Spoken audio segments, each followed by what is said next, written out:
रामकृष्ण हरी तुम्हा सगळ्यांचे स्वानंद रामा ह्या आध्यात्मिक चॅनलमध्ये मी रोहिणी अगदी मनापासून स्वागत करते। तर आज आपण ह्या व्हिडिओमध्ये ऐकणार आहोत श्री एकनाथी भागवत अध्याय दुसऱ्यामधील ओवी क्रमांक 401 ते 500 पर्यंत। तर चला सुरुवात करूया। त्याआधी तुम्ही जर या चॅनलवरती नवीन असाल आणि अजूनही ह्या चॅनलला सबस्क्राईब केले नसेल तर नक्कीच सबस्क्राईब करा, तसेच बेल बटनवरती क्लिक करा जेणेकरून अध्याय अपलोड केल्यानंतर त्याच्या नोटिफिकेशन तुम्हाला तुमच्या मोबाईलवरती लगेच मिळेल। आणि व्हिडिओ आवडल्यास लाईक करायला विसरू नका। श्री एकनाथी भागवत अध्याय दुसरा ओवी क्रमांक 401। मी देवांचा आदी देव, देवी देवपणा माझाची भाव, व्यया माझी मी अज अव्यय, अक्षरी अक्षर भाव माझे नियंगे। देवांचा आदी देव तो मी, देवांमध्ये देवपणा आहे तो माझाच भाव होय। विनाशी पदार्थात मी अव्यय व अज आहे, अक्षरामध्ये अक्षरधर्म जो दिसतो तो माझ्यामुळेच। ईश्वरी जे जे सत्ता ते ते माझी सामर्थ्यता, भगवंती भगवंतता जान तत्वता माझेनी। ईश्वराच्या ठाई जी जी म्हणून सत्ता आहे ते ते सर्व माझेच सामर्थ्य, भगवंतामध्ये भगवंतपणा म्हणून जो आहे तो खरोखर माझ्यामुळेच। मी आपरूपी आपू, मी प्रकृती पुरुषांचा बापू, सृष्टी रचनेचा संकल्पू, निर्विकल्पू पै माझा। जलरूपामध्ये रसरूप मी, प्रकृती पुरुषांचा जनक तो मी, सृष्टी रचनेचा संकल्प तो माझा, पण वस्तुतः मी निर्विकल्प। मी आदीची अनादी यादी, मी समाधीची निज समाधी, निजशुद्धीशी माझेनी शुद्धी, या परी शुद्धी अभिमान अर्पण। सर्व कारणांचे अनादी कारण मी, समाधीची मूळ समाधी मी, आत्मशुद्धीला शुद्धी प्राप्त झाली ती माझ्याच मुळे। अभिमानाचे कृष्ण अर्पण होते ते वस्तुतः अशा प्रकारे। मी अजन्मान जन्मोनी जन्मे, मी अकर्मा न करोनी करी कर्मे, माझे नियोगे पुरुषोत्तमे, पाविजे महिमे उत्तमत्वाचे। मी अजन्मा असता न जन्मता जन्म घेतो, मी अकर्मा असून कर्म न करिता कर्मे करतो, पुरुषोत्तमाला उत्तमत्वाचा महिमा माझ्यामुळेच प्राप्त झाला आहे। सच्छब्दे माझे अंग, चिच्छब्दे मीची सांग, न होनिया तिनी भाग, आनंद निर्व्यंग तोची मी।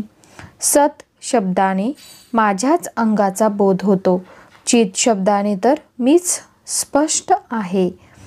सत चित व आनंद हे तीन भिन्न धर्म न होता निव्यंग असा जो आनंद तोच मी आहे। माझेनी सूर्यदृष्टी डोळस, मज माझी चिदाकाशाचा अवकाश, माझेनी अंगे जगन्निवास, सावकाश नांद तू। माझ्यामुळेच सूर्याची दृष्टी डोळस झाली आहे, माझ्यामध्येच चिदाकाशाचा अवकाश आहे, जगन्निवास हा माझ्यामुळेच जगात आनंदाने नांदतो। अजा अजपणे मी अज, निशेष निर्बीजा मी बीज, माझे निजांगे निज, निज भोज स्वयनाचे।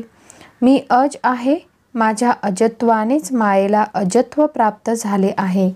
निशेष निर्बीज पदार्थाचे बीज मी आहे, माझ्याच स्वरूपाने आत्मस्वरूप प्रगट होऊन नाचत असते। अधिष्ठानामच माझी अधिवासू, मी जगदीशाचा पूर्ण ईशू, मी परमपुरुषाचाही पुरुषू, परेशा परेषु मीच स्वये. अधिष्ठानाचे वास्तव्य माझ्यामध्येच आहे. जगदीश्वराचा पूर्ण ईश्वर मी आहे. परमपुरुषाचा पुरुष मी आहे आणि परेशाचा परेशही स्वतः मीच होय. असंत माझे निसंत होय, अचित माझे निचिदत्वला आहे. निजानंदासिही पाहे, आनंदू निर्वाहे माझेनी. असत वस्तू माझ्या योगाने सत्तावान होतात. अचित म्हणजे जड वस्तूंना माझ्या योगाने सचेतनत्व मिळते. निजानंदालाही माझ्याच योगाने आनंदत्व प्राप्त होते. मी सकळ सिद्धींची निजसिद्धी, मी सर्वांग देखणी बुद्धीची बुद्धी. मोक्ष म्हणणे तोही उपाधी, जाण त्रिशुद्धी माझेनी. मीच सर्व सिद्धींची मूळ सिद्धी, बुद्धीची सर्वांग देखणी बुद्धी मीच. मोक्ष म्हणणे ही एक उपाधीच माझ्यामुळे सिद्ध होते. मी साचार निज धर्म, मज माझी ब्रह्म विसरे कर्म. ब्रह्म समाधीचे परब्रह्म, निज निसीम मीच मी. खरोखरीचा धर्म तो मी आहे. माझ्यामध्ये ब्रह्म हे कर्म विसरून जाते. ब्रह्म समाधीची परमावधी असे जे परब्रह्म ते मीच आहे. हरिहर ब्रह्मा निज निर्धारी, हेही माझे अंशाशधारी. मी दशावतारांचा अवतारी, माझी निज थोरी मीही नेने. ब्रह्मा विष्णू महेश्वर हेही खरोखर माझ्या अंशाचा अंश धारण करणारे आहेत. मीच दशावतारांचा अवतारी आहे. माझी खरी खरी थोरवी मलाही कळत नाही. ऐशिया नाना विवंचना, अभिमाने भजे भगवत भजना. ब्रह्माहम अस्मी दृढ भावना, आपण आपणा पूर्णत्वे अर्पी. अशा प्रकारे अनेक विचारांच्या अभिमानाने तो भगवत भजन करतो आणि अहम ब्रह्मास्मी म्हणजे मी ब्रह्म आहे ह्या दृढ भावनेने आपणच आपल्याला पूर्णत्वाने समर्पण करतो. जीव घालुनी पूर्णत्वा आणतू, जे जे अभिमान कल्पितू. ते ते साचची स्वये होतू, तेही पूर्णत्व अर्पितू. निज पूर्णत्वी. पूर्णत्वामध्ये जीव घालून अभिमान ज्या ज्या कल्पना करतो ते ते खरोखर तो स्वतःच होतो आणि ते पूर्णत्वही आपल्या मूळच्या पूर्णत्वात अर्पण करतो. ब्रह्माहम अस्मी नुसदे वचन, ये अहंते नाम भगवत भजन. माहा तव तद्रूप होऊन, भजे अभिमान ब्रह्म अर्पणसी. ब्रह्माहम अस्मी असे जे नुसते वचन आहे त्या अहंतेला भगवत भजन म्हणतात. मग हा तर तद्रूप होऊन आणि अभिमान ब्रह्म अर्पण करूनच भजन करू लागतो. सांडुनी देह बुद्धीचा केरू, भजने उठिला अहंकारू. तो अपरोक्ष निज साक्षात्कारू, पाऊनी पूर्ण निर्धारू पूर्णत्वे वर्ते. देहबुद्धीचा केर झाडून काढून अशा भजनाने जो अहंकार उठतो तोच अप्रोक्ष आत्मस्वरूप साक्षात्कार होय. असा पूर्ण निर्धार पावून तो पूर्णत्वाने वागू लागतो. मनोनी मनना मीची मनन, स्मरणा मीची नित्य स्मरण. चित्तासी मी निज चिंतन, चिंत्य धर्मे विन सर्वदा. म्हणून मननाचे मनन ते मीच, स्मरणाचे नित्यस्मरण मीच. चित्ताला चिंतन धर्मा वाचून आत्मचिंतन होते ते मीच. ज्याची सहसा प्राप्ती नव्हे, ते निज चित्तेची चिंतावे. तव अप्राप्तीची प्राप्ती पावे, चित्त निजानु अनुभवे सहज भजता. ज्याची सहसा प्राप्ती होत नाही ते निज चित्ताने चिंतावे. अशा प्रकारे चित्त स्वाअनुभवाने भजू लागले असता अप्राप्त म्हणून वाटते त्याची प्राप्ती होते. तेव्हा निश्रिते जे जे चिंती चित्त, ते ते स्वयेची होय समस्त. या प्रतिती चित्त भजत, ब्रह्मार्पण युक्त निजबोधे. तेव्हा चित्त निश्चय करून जे जे चिंतन करू लागते ते ते सारे स्वतः तेच बनते. ह्या प्रतितीने चित्त निजबोधे करून युक्त होऊन भजू लागते. नाथिले चिंती ते ती चिंता आथिले ते निश्चिंतता. आथी नाथी सांडिली चिंता सहजे न भजता भजन होय. नसलेल्याचे चिंतन करणे ती अतिचिंता आणि असलेल्याचे चिंतन करणे ती निश्चिंतता होय. पण आहे व नाही ह्या दोन्ही भावांचे चिंतन सोडून दिले म्हणजे न भजताही भजन घडते. चित्तचिंत्य आणि चिंतन या परीतीही सजाहले समाधान. ते समाधान ही कृष्ण अर्पण सहजी संपूर्ण स्वये होय. चित्त चिंत्य आणि चिंतन ह्या तिन्हींना समाधान म्हणजे त्रिपुटीचे ऐक्य झाले असता ते समाधान सुद्धा पूर्णपणे सहज कृष्ण अर्पण होते. ऐसिया भगवत भजन विधी भजनशील झाली बुद्धी. तै सकळ कर्मी समाधी जाण त्रिशुद्धी स्वये झाली. अशा भगवत भजनाच्या विधीने बुद्धी भजनशील झाली म्हणजे सकल कर्मामध्येही निश्चय करून आपोआप समाधी प्राप्त होते. कर्माचरणी समाधी एक म्हणती न घडे कधी. ते पावले नाही निजात्मबोधी जाण त्रिशुद्धी विदेहा. कोणी म्हणतात की कर्म आचरणामध्ये समाधी कधीच संभवत नाही. त्यांना हे जनक राजा आत्मस्वरूपाचा बोध झालाच नाही असे तू खचित समज. ताटस्था नाव समाधी म्हणेल त्याची ठकली बुद्धी. ते समाधी नव्हे त्रिशुद्धी जाणावी नुसती मूर्छा आली. जो तटस्थपणाला समाधी हे नाव देतो त्याची बुद्धी चकली म्हणावी, कारण ती खरोखरीची समाधी नसून केवळ मूर्छा आहे असे समजावे. ताटस्थापासून उठिला तै तो समाधी समुकला. तेव्हा एकदेशी भाव आला मंदही या बोला न मानिती सत्य.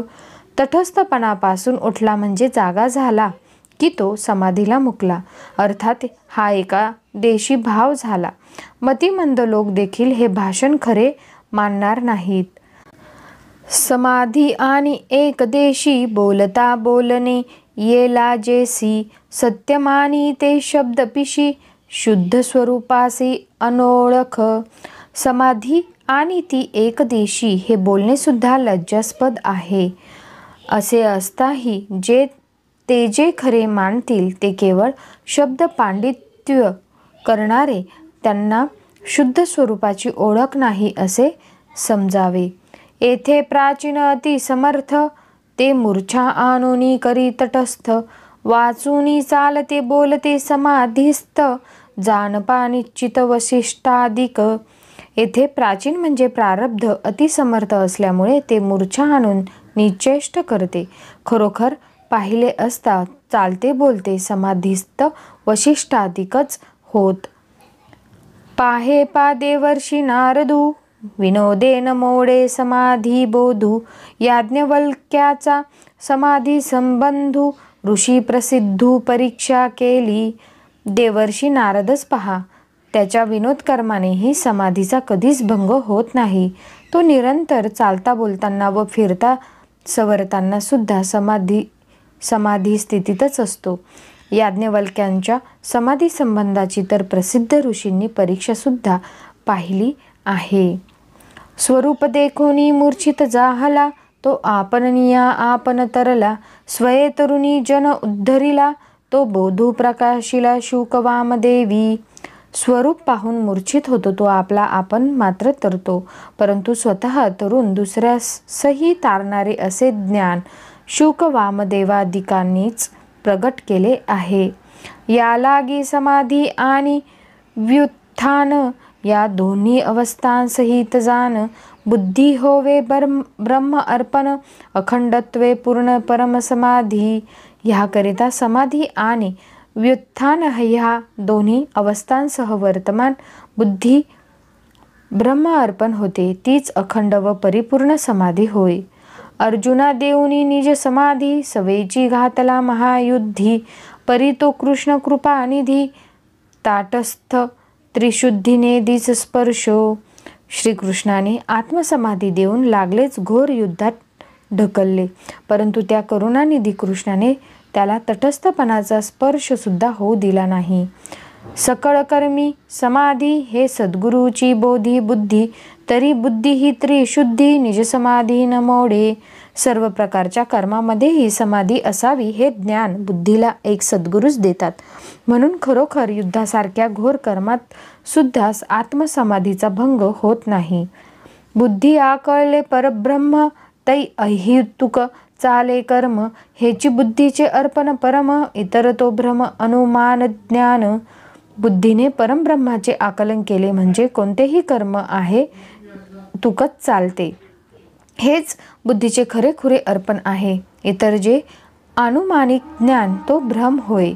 स्वरूपी दृष्टी निवधी अनवच्छिन्न समान बुद्धी, कर्माकर्मी अज्ञान न बाधी, परमसमाधी तिये नाव. स्वरूपात पराकाष्ठेची तन्मय दृष्टी व कधी न तुटणारी अशी सर्वत्र समबुद्धी ज्याची असते त्याला कर्मातही अज्ञानाची बाधा होत नाही. अशा स्थितीचेच नाव परमसमाधी होय. निशेष गेलिया देहबुद्धी, स्वरूपपणे फुंजन बाधी, कर्माकर्मी अज्ञान न बाधी, ते परमसमाधी निदृष्ट.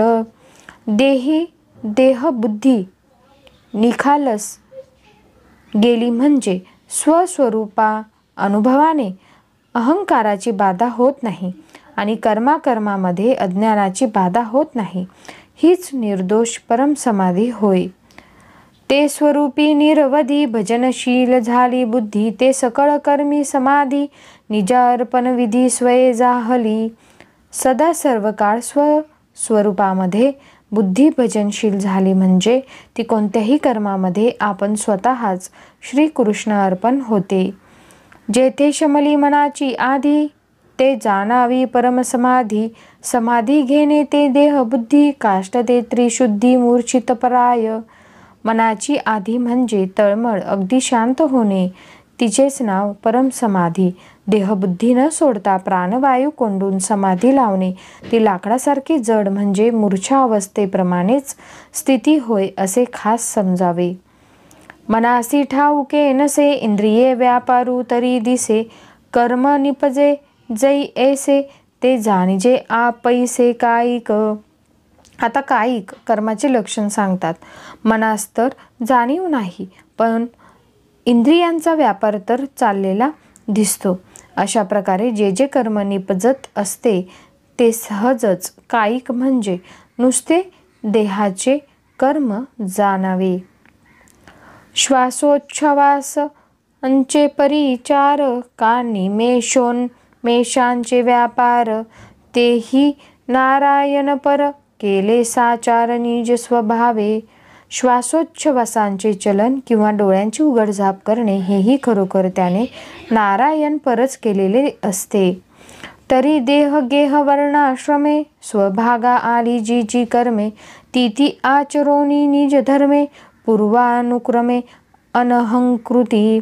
घरदार शरीर व वर्णाश्रम धर्म यांच्या योगे आपल्या वाट्यास जी जी कर्मे आलेली असतात ती ती तो कर्तव्य बुद्धीने पूर्वी सांगितल्याप्रमाणे अभिमान रहित होऊन करीत असतो.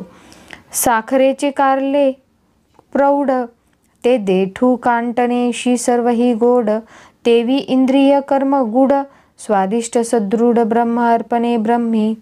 साखरेचे मोठे थोरले कारले केले तरी त्याचा देठ व काटेसुद्धा जसे गोडच असतात, त्याप्रमाणे सारे इंद्रियांचे कर्म ब्रह्म अर्पणाच्या योगाने ब्रह्मामध्ये गोड अर्थात ब्रह्मरूपच होऊन जाते.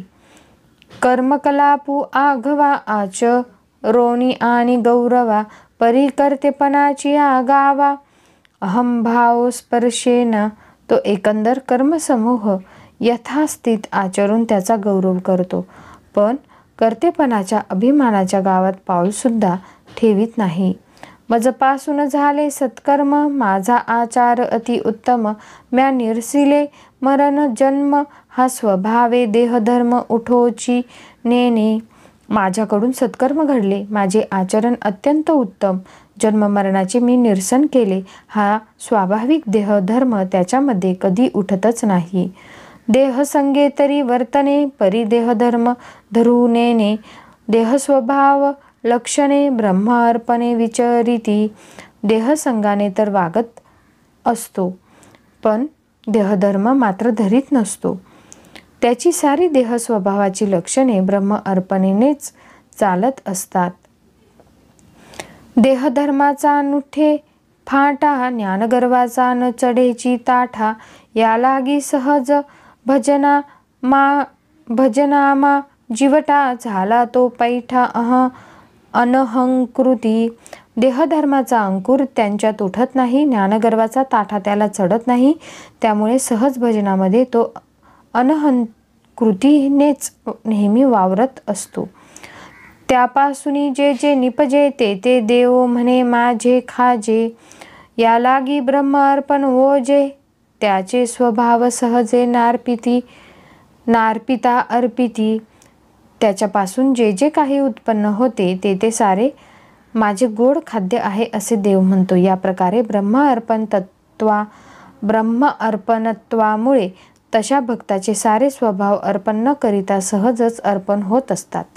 परिसाचे कसवटी वरे, जे जे लागे ते ते साडे पंधरे. तेवी निपजे जे जे शरीरे, ते ते खरे परब्रह्म. परिसाच्या कसोटीवर जे हे लोखंड लागते ते ते सारे 15.5 दराचे म्हणजे अतिशुद्ध 52 कशी सोनेच बनते. त्याप्रमाणे त्याच्या शरीराकडून जे जे कर्म घडते ते ते खरे खुरे परब्रह्म असते. त्याचा खेळू तेची महापूजन, त्याची बडबड तेची प्रियस्तवन. त्याचे स्वभाव या स्वानंदपूर्ण, श्रीनारायण सुखावे. त्याचा खेळ तेच महापूजन, त्याची बडबड तेच महास्तवन. या प्रमाणे त्याच्या स्वाभाविक कर्माने स्वानंदपूर्ण श्री नारायण सुखी होतो. तो जेवती वास पाहे, आवडी देव ते उतार आहे. मग पाहे अथवा न पाहे, तरी देवची स्वभावे दिसे. तो ज्या वाटेकडे पाहतो त्या वाटेकडे देव आनंदाने उभा राहतो. मग त्याने पाहिले किंवा न पाहिले तरी त्याला स्वाभाविकपणे देवच दिसतो. तयासी चालता मार्गे, तो मार्गू होई जे श्रीरंगे. तो देवाची या दोंदावरी वेगे, चाले सर्वांगे डुल्लत. तो ज्या मार्गाने चालतो तो मार्गच श्रीरंग आपण होतो. अर्थात तो देवाच्या पोटावरूनच खुशाल सर्वांगाने डुलत चालतो. जे जे कर्म स्वाभाविक, ते ते ब्रह्म अर्पण बहुतेक. या नाव भजन निर्दोख, भागवत धर्म देख या नाव. त्याचकडून स्वाभाविकपणे जे जे कर्म घडते ते ते अहेतुकपणे ब्रह्म अर्पणच होते. याचेच नाव निर्दोष भजन व याचेच नाव शुद्ध भागवत धर्म. स्वाभाविक जे वर्तन ते सहजे होय ब्रह्म अर्पण. या नाव शुद्ध आराधन, भागवत धर्म पूर्ण जान राया. स्वाभाविक जे वर्तन होत असते ते साहजिक ब्रह्म अर्पणच होते. ह्याचेच नाव शुद्ध आराधन. हे जनक राजा पूर्ण भागवत धर्म म्हणतात तो हाच असे समज. या परी भगवत भजन पथा, भय नाही गा सर्वथा. अभय पुशिले नृपनाथा, ते जाण तत्वता भजने होय. अरे अशा प्रकारच्या भगवत भजन मार्गाला कधीच कशाचे भय नाही. हे नृपनाया, तू अभय म्हणून विचारलेस ते या भजनानेच निश्चयाने प्राप्त होते. येथे भयाचे कारण राया तू म्हणशील कोण, तेही सांगो सावधान. ऐक श्रवण सौभाग्यनिधी. राजा, ह्यात भयाचे कारण कोणते असे जर तू विचारशील तर तेही सांगू. हे श्रवण सौभाग्यनिधे, सावधान मनाने श्रवण कर. श्लोक 37. जो ईश्वराला विन्मुख झाला त्याला त्याच्या मायेमुळे आपल्या स्वरूपाची विस्मृती होते आणि त्यामुळे देह म्हणजेच मी असा त्याला भ्रम होतो. या आत्म्याखेरीज दुसरे काही मानण्यामुळे भय उत्पन्न होते. म्हणून गुरूंनाच आपले आराध्य दैवत मानून अनन्य भक्तीने त्या ईश्वराचे भजन करावे. आता पूर्णत्वे सर्वत्र एक, तेथ जो म्हणे मी वेगळा देख. तेची अज्ञान भयजनक, दुःखदायक अतिद्वंद्वे. आत्मा पूर्णत्वे करून सर्वत्र एकच आहे, तथापि त्याच्या होऊन मी भिन्न आहे असे म्हणणे सेंज भयजनक अज्ञान आहे. त्यात द्वंद्व म्हणजे भेदभाव उत्पन्न होत असल्यामुळे ते अत्यंत दुःखदायक होते. भयाचे मूळ दृढ अज्ञान, त्याचे निवर्तक मुख्य ज्ञान, तेथ का लागले भगवत भजन, ऐसा ज्ञान अभिमान पंडिता. दृढ अज्ञान हेच जर भयाचे मूळ आहे आणि ज्ञान हेच मुख्यतः त्या अज्ञानाचे निवर्तक आहे, तर मग तेथे भगवत भजन कुठून लागले असा पंडित लोकांना ज्ञान अभिमान असतो. ऐकराया येची अर्थी, ज्ञानासी कारण मुख्य भक्ती, हा कृतनिश्चय आमुच्या मती, तेही उपपत्ती अवधारी. याकरिता राजा तुला सांगतो ऐक. ज्ञानाला मुख्य कारण भक्ती आहे असा आमचा ठाम सिद्धांत आहे. त्याचेही कारण ऐक. अज्ञानाचे मूळ माया, जे ब्रह्मादिकानये आया, गुणमयी लागली प्राणिया, जाणते राया अति दुस्तर. जी ब्रह्मादिकांनाही आवरत नाही ती माया हेच अज्ञानाचे मूळ आहे. ती त्रिगुणात्मक असून प्राण्यांच्या मागे लागलेली आहे आणि ती अत्यंत दुस्तर आहे असे तू समज. त्या मायेचे मुख्य लक्षण स्वस्वरूपाचे आवरण, द्वैतांचे जे स्फुरण, मूळ माया जाण तिचे नाव. स्वस्वरूप झाकून टाकणे हेच त्या मायेचे मुख्य लक्षण आहे. द्वैताचे स्फुरण होणे याला मूळ माया हे नाव आहे. ब्रह्म अद्वैत्वे परिपूर्ण, ते स्वरूपी स्फुरे जे मीपण, तेची मायेचे जन्मस्थान, निश्चये जाण नूपनाथा. ब्रह्म हे अद्वैतपणाने परिपूर्ण आहे. राजा त्या अद्वैत स्वरूपामध्ये मीपण म्हणून जे उत्पन्न होते तेच खरोखर मायेचे जन्मस्थान असे तू जाण. ते मायेच्या निजपोटी, भयशोक दुःखाची या कोटी, ब्रह्माशिवादीचे पलागे पाठी, इतरांची गोठी ते कोण. त्या मायेच्या पोटामध्ये भय, शोक आणि दुःखांच्या राशींच्या राशी भरलेल्या आहेत. ती ब्रह्मदेव व शंकर अशा सारख्यांच्या सुद्धा पाठीस लागते. मग इतरांची काय कथा. ते मायेची निवृत्ती करावया दाटुकी भगवत भक्ती, स्वये श्रीकृष्ण येची अर्थी, बोलिला अर्जुना प्रति गीते माझी. त्या महामायेची निवृत्ती करावयाला एक भगवत भक्तीच समर्थ आहे. गीतेमध्ये प्रत्यक्ष श्रीकृष्णांनी अर्जुनाला असेच सांगितलेले आहे. जे लोक मला शरण येतात ते या मायेला तरून जातात. माया म्हणजे भगवत शक्ती, भगवत भजने तिची निवृत्ती, आन उपाय तेथे न चलती, भक्त सुखे तरती हरी माया. भगवद्गीतेचे ते वचन, मामेव ये प्रपन्नते माया मेता तरंती ते. याचा अर्थ माया म्हणजे भगवंताची शक्ती होय. तिची निवृत्ती करावयाला भगवत भजनच पाहिजे. ज्या ठिकाणी अन्य उपाय चालवायचे नाहीत, भगवंताचे भक्त असतात, तेच हरीची माया सुखाने तरून जातात. हरीची माया हरी भजने, हरी भक्ती सुखेची तरणे, हे निजगुह्य अर्जुनाचे निकारणे, स्वये श्रीकृष्णे सांगितले. हरीचे भक्त हरिभजनानेच हरीची माया सुखाने तरून जातात. हे आपल्या अंतकरणातील गुप्त व स्वतः श्रीकृष्णांनी अर्जुनास प्रगट केले.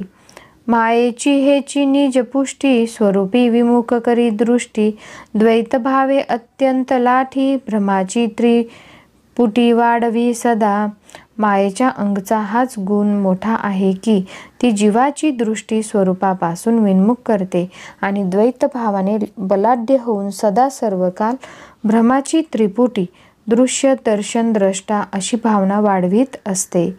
भयाचे जनक द्वैत भान, द्वैतजनक माया जान, माया निवर्तक ब्रह्मज्ञान, हे संत सज्ञान बोलती. द्वैताचे भान हे भयाचे जनक व माया ही द्वैताचे जनक असे तू जाण. अशा त्या मायेचे निवर्तक ब्रह्मज्ञान होय असे ज्ञानसंपन्न साधू संत सांगतात. असे श्रेष्ठ जे ब्रह्मज्ञान, ते भक्तीचे पोसणे जाण, न करिता भगवत भजन ब्रह्मज्ञान कदा नुपजे. पण असे श्रेष्ठ जे ब्रह्मज्ञान ते भक्तीचे पोसके मूल आहे, हे लक्षात ठेव. भगवत भजन केले नाही तर ब्रह्मज्ञान कधीही प्राप्त व्हावयाचे नाही. जरी जाहले वेदशास्त्र संपन्न, तीही न करिता भगवत भजन. माया निवर्तक ब्रह्मज्ञान, तयासीही जाण कदा नुपजे. वेदशास्त्र संपन्न असले आणि त्यांनी जर भगवत भजन केले नाही तर मायेला परावृत्त करणारे ब्रह्मज्ञान त्यांना कधीही प्राप्त व्हावयाचे नाही. शब्दज्ञानाची व्युत्पत्ती दाटुकी होय लौकिक स्थिती. माया निवर्तक ज्ञान प्राप्ती, न करिता हरिभक्ती कदा नुपजे. शब्द ज्ञानाची व्युत्पत्ती ही लौकिक वाढवयाला समर्थ होईल, पण मायेची निवृत्ती करणारे ज्ञान मात्र हरिभक्तीशिवाय कधीही प्राप्त व्हावयाचे नाही. हरिगुणांची रसाळ कहाणी, ते ब्रह्मज्ञानाची निज जननी. हरिनामाचे निगर्जनी, जीव घेऊनी माया पळे. हरिगुणांची रसाळ कथा तीच ब्रह्मज्ञानाची खरी जननी होय. हरिनामाचा गजर ऐकला की माया ही जीव घेऊन पळते. माया पळता पळो न लाहे, हरिनाम धाके विरोनी जाये. या लागी हरिमाया पाहे, बाधू न लाहे हरिभक्ता. पण माया पळू लागली तरी तिला पळता येत नाही, कारण हरिनामाच्या धाकाने ती जेथल्या तेथे विरूनच जाते. ह्याकरिता हरीची माया ही हरिभक्तांना बाधू शकत नाही. नामाची परम दुर्धर गती, माया साहू न शके निज भक्ती.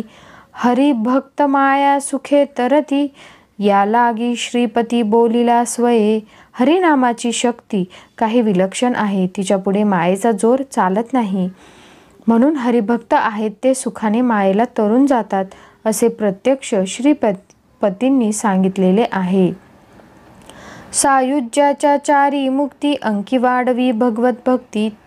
ते न करीती अनन्य गती, शास्त्राज्ञा मुक्ती न घडे कदा. सलोकता, समीपता, स्वरूपता व सायुज्यता या चारही मुक्तींना भगवत भक्ती आपल्या मांडीवर वाढविते. अशी भक्ती जर अनन्य भावाने केली नाही तर शास्त्रज्ञ लोकांना मुक्ती कधीही मिळावयाची नाही. हरिभजनी जे विमुख, त्यासी सदा द्वैत सन्मुख. महाभयसी दुःखदायक, प्रपंचुदेक दृढ वाढे. हरिभजनाला जे विमुख होतात त्यांच्यापुढे द्वैत सदा सर्वकाल उभे असते. त्यांच्या ठिकाणी महाभयासह दुःखदायक प्रपंच दृढत्वाने वाढतच राहतो.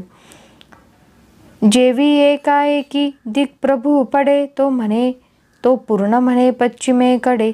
तैसी वस्तू विमुखे वाढे, अतिगाढे मिथ्याद्वैत.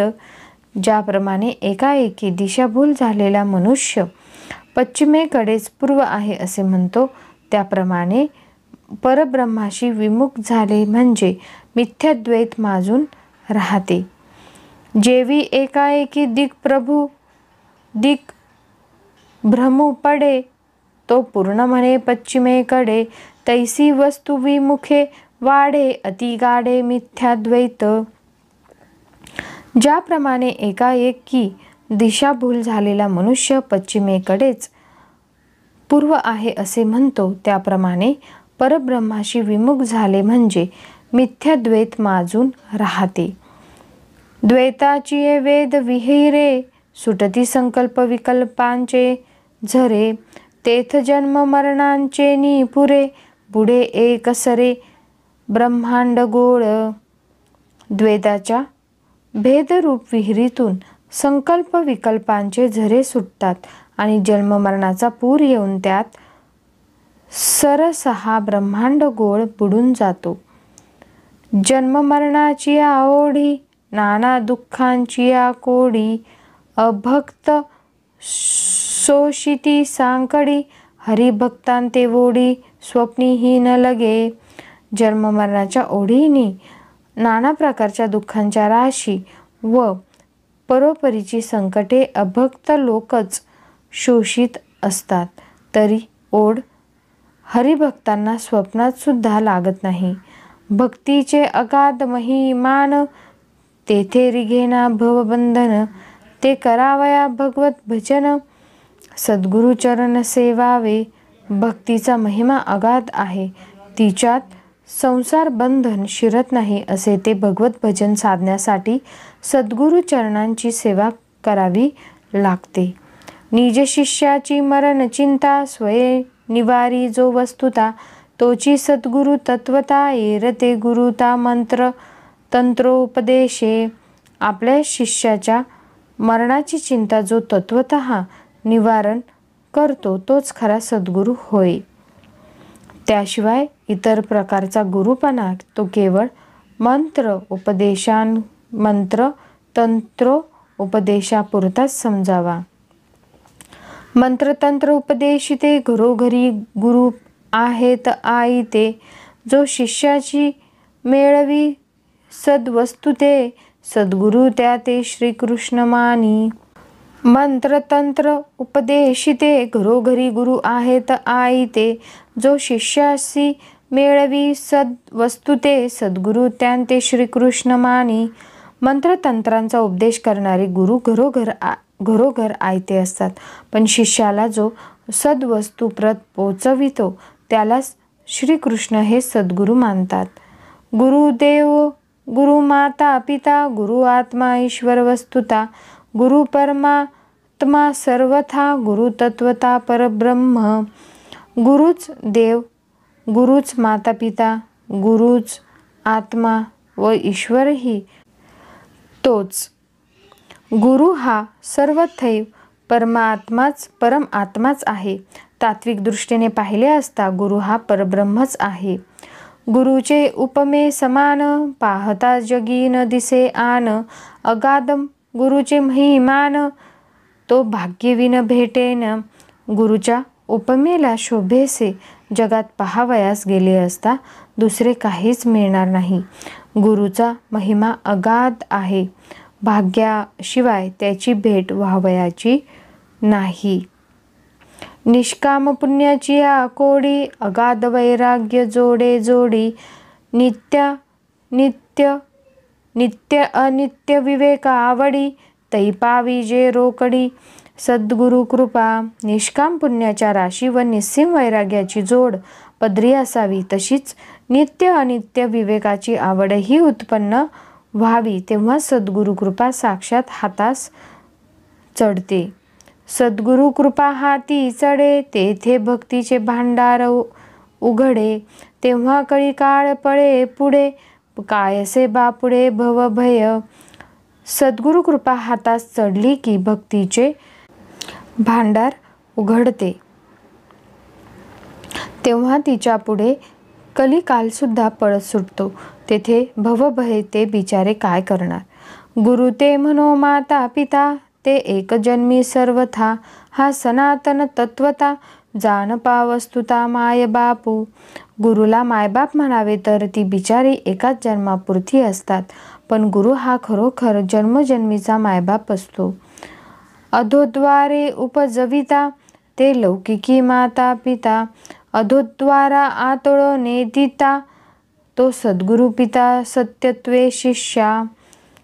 अधोद्वारापासून जन्म देणारे ते लौकिक माता पिता होत, पण अधोद्वाराचा स्पर्श न होऊ देणारा म्हणजे गर्भवास चुकविणारा जो सद्गुरु तोच शिष्याचा खरा मायबाप होय. गुरु ते म्हणे कुळ देवता तिची कुळ कर्मीच पूज्यता. हा सर्व कामी अकर्ता पूज्य सर्वथा सर्वार्थी. गुरुला कुलदेवता म्हणावे तर तिची पूज्यता फक्त कुलधर्माच्या कर्मामध्येच असते, पण गुरु हा सर्व कर्मामध्ये अकर्ता असल्याने सदा सर्व काल आणि सर्वोपरीच पूज्य आहे. गुरु म्हणो देवा समान तव देवासी याचेनी देवपण. मग त्या सद्गुरु समान देवही जाण तुकेना. गुरुला देवा समान म्हणावे तर देवाला देवपण येते, ते ह्याच्यामुळेच येते. म्हणून देवाचीही सद्गुरूशी तुलना होत नाही हे लक्षात ठेव. गुरु ब्रह्म दोन्ही समान, हेही उपमा किंचित न्यून. गुरुवाक्य ब्रह्मा ब्राह्मण, ते सद्गुरु समान अद्वयत्वे. गुरु आणि ब्रह्म ही दोन्ही समान असे म्हणावे, तरीही उपमा ही किंचित गौणच, कारण ब्रह्माला ब्रह्म पण गुरुवाक्यानेच येत असते. अद्वैत्वे करून मात्र ते सद्गुरुशी समान होईल. या लागी अगाध गुरु गरिमा, उपमा नाही निरुपमा. ब्रह्मी ब्रह्मत्व प्रमाण, प्रमा हे वाक्य महिमा गुरुची.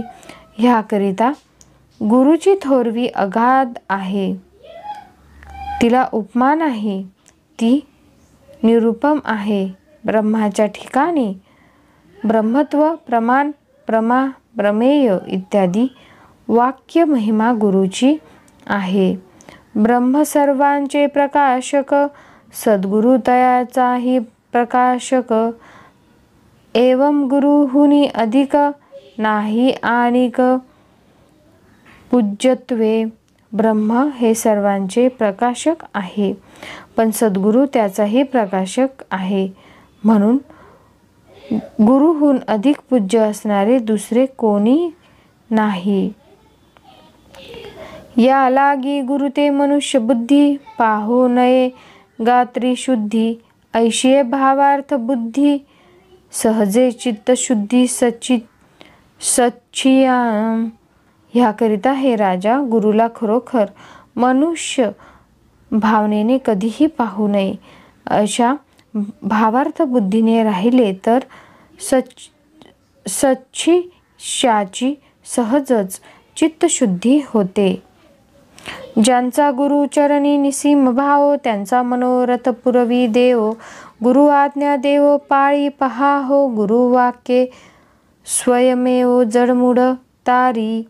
गुरु चरणांवर ज्यांची निस्सीम भक्ती असते, त्यांचे मनोरथ देव पूर्ण करतो, कारण गुरुची आज्ञा देव सुद्धा पाळतो. गुरुच्या वाक्याने देव जडमुडांचाही उद्धार करतो. ब्रह्मभावे जे गुरु सेवक, देवो त्यांचा आज्ञाधारक. त्यांसी नित्य पुरवी निजात्म सुख, हे गुरु मर्यादा देख नुलुंघी देव. ब्रह्मभावनेने जे गुरुची सेवा करीतात, त्यांचा देवही आज्ञाधारक होतो. त्यांना तो निजस्वरूपाचे सुख सदा सर्वदा पुरवितो. अशी ही गुरु मर्यादा देवही उल्लंघन करीत नाहीत. देवो गुरु आज्ञा स्वयमानी, तव गुरुदेवासी पूज्यत्वानी. एवं उभयंता अभिन्नपणी, भावार्थी या लागुनी तारक. गुरुची आज्ञा स्वतः देव मानतो व गुरुही देवाला थोरापणा चढवितो, म्हणून ते उभयंताही अभिन्न भावाने भावार्थी लोकांना तारक होतात. सद्भाव नाही अभ्यंतरी, बाह्य भक्तिभावेची करी. ते भावानुसरे संसारी, नाना परी स्वये ठकती. अंतकरणात सद्भाव नसता बाहेरून जे भक्तीची सोंग करतात, ते आपल्या भावनेस अनुसरून संसारात नाना प्रकारांनी गटंगळ्या खातात. ठकले ते मनुष्य गती, ठकले ते निस्वार्थी, ठकले ते ब्रह्मप्राप्ती. दंबे हरिभक्ती कदा नुपजे. जे मनुष्यत्वाला मुकतात, आत्मत्वाला दुरावतात आणि ब्रह्मप्राप्तीलाही ठकवतात, दंभाने हरिभक्ती कधीच उपजत नाही. एथ भावयुन तत्वता परमार्थून ये हाता. सकळ साधनांचे माथा जाण तत्वता सद्भाव. येथे शुद्ध भावा वाचून परमार्थ कधीच हाताला लागत नाही. साऱ्या साधनांमध्ये सद्भाव हा श्रेष्ठ साधन आहे, हे तू लक्षात ठेव. कोरडीये खांबी धरिता सद्भाव, तेथेची प्रगटे देवादी देवो. मा सद्गुरु तव तो पहावो, स्वये स्वयमेव परब्रह्म. कोरड्या खांबाच्या ठिकाणी सद्भाव ठेवताच तेथे देवादी देव प्रगट झाला. मग सद्गुरु तर स्वतःच प्रत्यक्ष परब्रह्म आहेत. येथेच 401 ते 500 ओव्या समाप्त झालेल्या आहेत. एकनाथी भागवत अध्याय 2. तर आता पुढील व्हिडिओमध्ये आपण ओवी क्रमांक 501 ते पुढील ओव्या ऐकणार आहोत. तोपर्यंत धन्यवाद.